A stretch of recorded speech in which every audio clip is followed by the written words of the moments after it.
تو واحد کے صیغے کے ساتھ آپ نے جمع کا ترجمہ کیا ہے. تو جب آپ یہاں تزئین کرتے ہوئے جمع کے صیغے سے ترجمہ کریں گے تزئین کرتے ہوئے, تو آپ غلطی کیا کریں گے کہ آپ نے تعلیم الہی کے خلاف کام کیا ہے, جس کی اللہ نے تعلیم دی ہے, واحد کے صیغے کی تعلیم دی ہے کہ مجھے واحد کے صیغے سے پکارا ہے. ورنہ اللہ تعالیٰ کیا کرتا کہ ہمیں جمع کا صیغہ جو ہے اس کی تعلیم دیتا ہے کہ مجھے جمع کے صیغے سے بلا. اس میں تزئین ہے, بلکہ ایسا نہیں کیا, ایک ہی آیت ہے. تو اس طرح دیگر ایسی آیات ہیں. وَنَسْتَعِينُ إِيَّاكَ نَعْبُدُ وَإِيَّاكَ نَسْتَعِينُ, اور ہم تجھ ہی سے مدد مانگتے ہیں. اگر ہم کہیں گے ہم آپ ہی سے مدد مانگتے ہیں تو کیا ہوگا؟ اس سے کیا ہوگا کہ اس میں توحید بیان نہیں ہوگی, اللہ کی وحدانیت بیان نہیں ہوگی, جس وجہ سے کیا ہوگا کہ ہم ترجمہ بھی غلط کر دیں گے اور تعلیم الہی کے خلاف بھی کام کر دیں گے. اچھا, یہ دو آیتیں ہیں, ایک اور آیت پیش کرتے ہیں. اللہ تعالیٰ قرآن پاک میں ارشاد فرماتا ہے ربنا آتنا فی الدنیا حسنۃ وفی الآخرہ. دعا ہے ربنا آتنا, اے ہمارے رب تو ہمیں عطا کر, آتی تو عطا کر, نہ ہمیں. تو یہاں بھی واحد کا صیغہ اللہ تعالیٰ نے سکھایا ہے. بذریعہ قرآن اپنی مخلوق کو, اپنے بندوں کو تعلیم کیا ہے کہ مجھے واحد کے صیغے سے پکارا جائے. آتی تو ہمیں عطا کر, اگر میں جہاں جمع کا ترجمہ کروں, آپ ہمیں عطا کریں, تو مجھے بتائیں کہ اللہ کی توحید یہاں کیسے بیان ہوگی.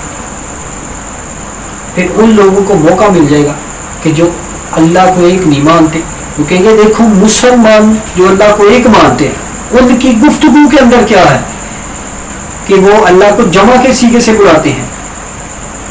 تو اس سے پتہ چلتا ہے کہ خدا ایک نہیں ایک سے زیادہ ہے, کیونکہ وہ جمع کے صیغے سے بلاتے ہیں. تو اس لیے ان کو بات کرنے کا موقع مل جائے. تو یہ دو آیتیں میں نے پیش کی مختصر, ٹھیک ہے, اور بھی بہت ساری آیتیں میرے پاس موجود ہے, میں نے نکالی ہوئی ہے, لیکن یہ ایک دلیل ہے. دوسری ایک دعویٰ, اس پہ میں نے دو دلیلیں پیش کی. اب دوسرا میرا دعویٰ کیا ہے کہ انبیاء اور صحابہ اور تابعین اور تبع تابعین کے خلاف ہے. جیسے انبیاء حضرت آدم علیہ السلام سے لے کر نبی رحمت صلی اللہ علیہ وسلم تک اور ان کے صحابہ تک کسی نے بھی اللہ عز و جل کو جمع کے صیغے سے نہیں پکارا. انبیاء کی دعائیں پڑھ لیں, رب ارحمہما کما ربیانی صغیرا, رب ارحمہما, اے ہمارے رب تو رحم کر, تو رحم کر, جس طرح میرے بچپن میں میرے والدین میں مجھ پہ رحمت کی, رحم کیا. تو اس پہ اس آیت میں بھی کیا ہے جی, واحد کا صیغہ. اب دوسرا دعویٰ ہمارا کیا ہے؟ دوسرا دعویٰ ہے کہ انبیاء کی تعلیم کے خلاف. انبیاء نے جس طرح اللہ عز و جل کو پکارا ہے اس کے خلاف. کیسے؟ اس طرح کہ دیکھیں ان کی جو دعائیں ہیں, جس طرح انہوں نے اللہ تعالیٰ کو پکارا ہے, انہوں نے واحد کے صیغے کے ساتھ پکارا ہے, رب ارحمہما کما ربیانی صغیرا, ربنا آتنا فی الدنیا حسنۃ وفی الآخرۃ حسنۃ وقنا عذاب النار. تو یہ جتنی بھی دعائیں مانگی ہیں انبیاء نے واحد کے صیغے کے ساتھ مانگی ہیں, جمع کے صیغے سے نہیں مانگی. اب یہ انبیاء کی تعلیم کے خلاف ہو جائے گا اگر ہم فرماتے ہیں کہیں, ٹھیک ہے, جمع کے صیغے کے ساتھ ہم اللہ عز و جل کو پکاریں گے یا اس کے قول کو بیان کریں گے, اس کے فرمان کو بیان کریں گے, تو یہ انبیاء کی تعلیم کے بھی خلاف ہو جائے گا. ٹھیک ہے جی. تیسرا ہمارا دعویٰ کہ یہ فن کے خلاف ہے. کون کون سے فن؟ نحو, لغت اور تفسیر کے خلاف ہے. اچھا کیسے؟ اچھا اس میں جو آپ کے ذہن میں ایک اعتماد آ رہا ہے, ہو سکتا ہے شروع میں آتا, اور جو اس بات جن کو منع کیا جانا کہ یار اس طرح نہ پکارو اللہ کو, تو کیا کہتے ہیں قرآن میں اللہ نے خود پکارا ہے. کہاں پکارا ہے؟ کہا اللہ تعالیٰ نے کہا انا نحن نزلنا علیک القرآن، بے شک ہم نے قرآن کو نازل کیا. دیکھیں اللہ تعالیٰ اپنے آپ کو خود جمع کے صیغے سے یاد کیا ہے. تو اس طرح جتنے بھی جمع کے صیغے اللہ تعالیٰ نے کہے ہیں ان کی تعبیر کیا ہے، ان کی طویل کیا ہے. یاد رکھیں کہ یہ ایک قانون ہے معظم لنفسہ، اپنی تزئین کو بیان کرتے ہوئے جمع کا صیغہ استعمال کیا جاتا ہے. یہ جو ہمارا دعویٰ ہے اس کے تحت اگر آپ کے ذہن میں یہ احتمال آتا ہے کہ دیکھیں اللہ تعالیٰ نے قرآن پاک میں جمع کے صیغے کے ساتھ بہت ساری آیتیں بیان کی ہیں. جیسے کہتے ہیں انا نحن نزلنا علیک القرآن، بے شک ہم نے آپ پر قرآن نازل کیا. دیکھیں اللہ تعالیٰ نے جمع کا صیغہ استعمال کیا. اگر تو ایسی دلیلیں دیتے ہیں تو پھر اس کا جواب کیا ہے؟ اس کا جواب یہ ہے کہ فن کا اصول یہ ہے کہ جب اپنا تعارف پیش کرنا ہو تو بعض اوقات یہ معظم لنفسہ کے تحت یہ قاعدہ ہے. ٹھیک ہے، یہ تفسیر کا ایک قاعدہ ہے معظم لنفسہ. اپنے آپ کو جب اپنی تعریف کرنی ہو، اپنی بڑھوتری بیان کرنی ہو تو اس میں اس قاعدے کے تحت بیان کی جاتی ہے، نہ کہ یہ کہا جاتا ہے میں نے یہ کیا، بلکہ ہم نے یہ کیا. ہم بھی بعض اوقات آپس میں گفتگو کرتے ہیں تو ہم کیا کہتے ہیں یار یہ کام ہم نے کیا. ایک بندے نے کیا ہوتا ہے لیکن وہ کیا کہتا ہے کہ یہ کام ہم نے کیا. تو یہ ایک تزئین بھی ہے، کسر نفسی بھی ہے انسانوں میں. لیکن اللہ تعالیٰ نے اس کو کیوں یوز کیا؟ معظم لنفسہ، تزئین بیان کرتے ہوئے، ٹھیک ہے، اپنی عظمت کو بیان کرتے ہوئے کہ ہم نے قرآن کو نازل کیا. اگر آپ اسی کے تحت کہتے ہیں، اسی بات کو لیتے ہیں اور کہتے ہیں کہ دیکھیں اللہ تعالیٰ نے جب اپنے آپ کو جمع کے صیغے سے یاد کیا ہے تو ہم کیوں نہ اس کو پکاریں. تو پھر اس طرح کریں، میں ایک آیت پیش کرتا ہوں تو اس میں بھی آپ نے جمع کا صیغہ استعمال کرنا ہے اور پھر اس کے معنی کی طرف آپ نے غور بھی کرنا ہے. وَلَقَدْ خَلَقْنَا السَّمَاوَاتِ وَالْأَرْضَ، اور تحقیق ہم نے زمین و آسمان کو پیدا کیا. تو مجھے بتائیں، اللہ فرماتا ہے ہم نے. یہاں آپ اگر جمع کا صیغہ لیتے ہیں تو پھر آپ کو اس کی مخلوق کو بھی شامل کرنا پڑے گا کہ اللہ کے ساتھ اس کی مخلوق بھی شامل تھی کہ جس نے زمین آسمان کو پیدا کیا. کیونکہ اللہ کے علاوہ جو بھی چیز ہے وہ مخلوق ہے. تو اللہ نے کہا کہ ہم نے زمین و آسمان کو پیدا کیا، تو پھر اس سے یہ بھی لازم آئے گا. تو پھر یہ سیدھا کفر و شرک ہو جائے گا. اللہ کے ساتھ آپ نے کسی کو شریک ٹھہرا دیا اس کی تخلیق میں. یہ وصف تخلیق صرف اس کے ساتھ خاص ہے، پیدا صرف وہی کر سکتا ہے. تو اس میں ہر صورت میں اللہ کی توحید ہے، تخلیق اسی کی طرف منسوب ہے. اگر آپ خود یہ کہیں گے کہ جمع کے صیغے کے ساتھ ہم کر سکتے ہیں تو پھر یہاں تو پھر کفر و شرک لازم آ جائے گا. اس لیے یہ بات بھی درست نہیں ہے. یہ معظم لنفسہ کے تحت اللہ تعالیٰ نے بعض صیغوں کے ذریعے اپنے آپ کو یاد فرمایا ہے، ٹھیک ہے، بیان فرمایا ہے اپنے فرمان کو. تو اس کو دلیل نہیں بنا سکتے. چوتھا دعویٰ ہمارا کیا ہے؟ وہ یہ ہے کہ خالق کی تزئین مخلوق کی تزئین پر قیاس کر کے نہیں کی جا سکتی. اگر آپ خالق کی تزئین مخلوق کی تزئین پر قیاس کریں گے تو یہ ناجائز اور حرام ہے. کس وجہ سے ناجائز و حرام ہے؟ اللہ تعالیٰ قادر مطلق ہے اور وہ بے نیاز ہے.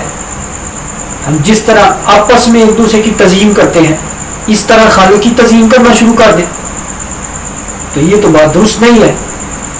جو خالق کی تزئین ہے اس کو ہم مخلوق کی تزئین پر قیاس نہیں کر سکتے. کیوں؟ اس طرح کریں گے تو پھر بہت ساری چیزوں میں ہم مخلوق کو خالق کے اصحاب میں شامل کر لیں تو اس کی تزئین اعلیٰ ہے، جس طرح خالق سب کا خالق ہے، وہ سب کا رب ہے تو اس کی تزئین بھی سب سے اعلیٰ ہے، نہ کہ مخلوق کی تزئین جیسی اس کی تزئین کی جائے۔ اس کی تزئین کس سیغے میں ہے؟ واحد کے سیغے میں اس کی تزئین ہے۔ علامہ غلام جیلانی میرٹھی رحمۃ اللہ تعالیٰ بہت بڑے امام اللہ گزرے ہیں، انہوں نے اس میں بڑی پیاری بحث پیش کی ہے۔ ہم نے فرمایا جو اللہ تعالیٰ کو جمع کے سیغے کے ساتھ پکارتے ہیں وہ یہ سمجھ کے پکارتے ہیں کہ اس میں تزئین ہے، تو اس کا مطلب یہ ہے کہ اللہ نے قرآن پاک میں ان سیغوں کی تعلیم دی ہے ہمیں کہ جن میں تزئین نہیں تھی، تو یہ اللہ پر اعتراض لازم آتا ہے، تو اللہ پہ اعتراض کفر ہے۔ اگر آپ یہ کہتے ہیں کہ نہیں تزئین واحد کے سیغے میں بھی ہے اور جمع میں بھی ہے، چاہے ہم واحد کا سیغہ پکاریں چاہے ہم جمع کا سیغہ پکاریں، دونوں میں تزئین ہے، تو یہ بات بھی درست نہیں ہے۔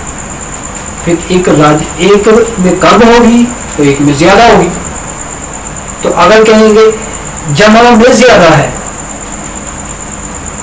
تو پھر اللہ تعالیٰ نے ان سیغوں کو قرآن میں استعمال کیا اور اس کی تعلیم کی کہ جن میں تزئین کم تھی، پھر بھی اللہ کے اعتراض لازمات ہے۔ تو کسی بھی صورت میں اللہ تعالیٰ کو جمع کے سیغے کے ساتھ نہیں بلا سکتے۔ اگر اس نے اپنے آپ کو پکارا ہے تو یہ اس کو تکبر بھی زیب دیتا ہے